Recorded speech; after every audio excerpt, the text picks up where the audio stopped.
Les enfants endormis de Anthony Passeron, lu par Loïc Corbery.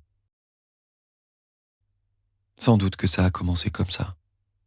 Dans une commune qui décline lentement, au début des années 1980, des gosses qu'on retrouve évanouis en pleine journée dans la rue.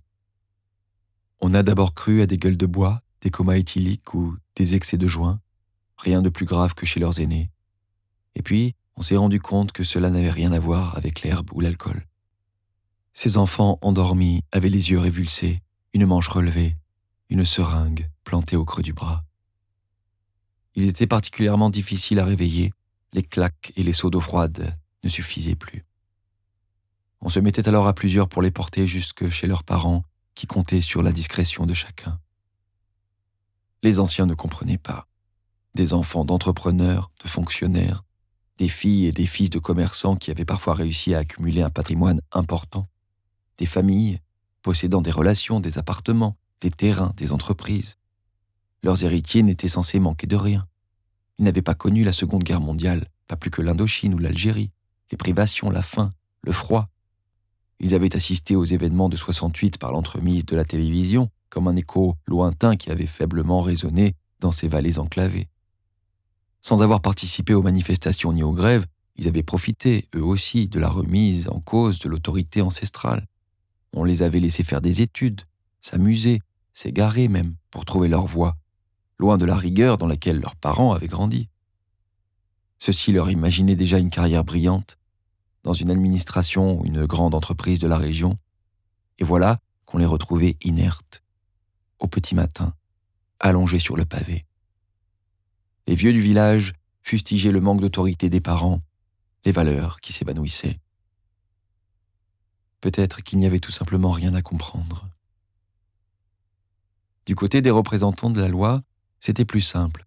Les gendarmes débarquaient à l'improviste dans des demeures cossues, leurs véhicules stationnaient de longues heures devant ces maisons sans histoire.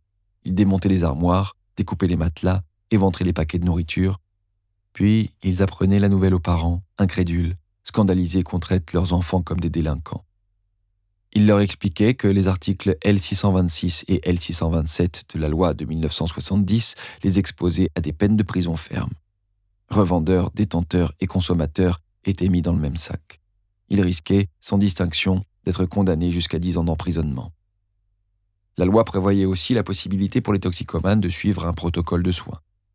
Dans les faits, la justice ne s'embarrassait pas de ces dispositions considérées comme superflues. Les intéressés étaient purement et simplement renvoyés à leur statut de délinquants. C'est cette image de hors-la-loi qui pétrifiait les parents.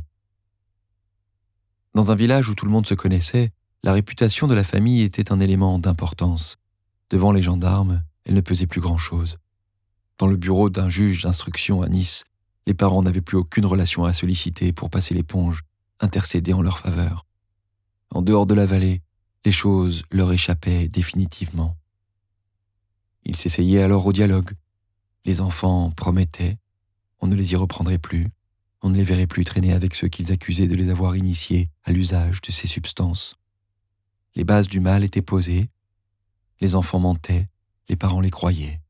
Ils niaient l'évidence, se souciaient bien plus du qu'en dira-t-on que des conséquences sur les corps et les esprits.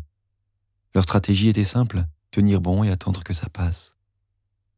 Les plus concernés descendaient de force leurs enfants sur la côte pour leur payer des cures de désintoxication.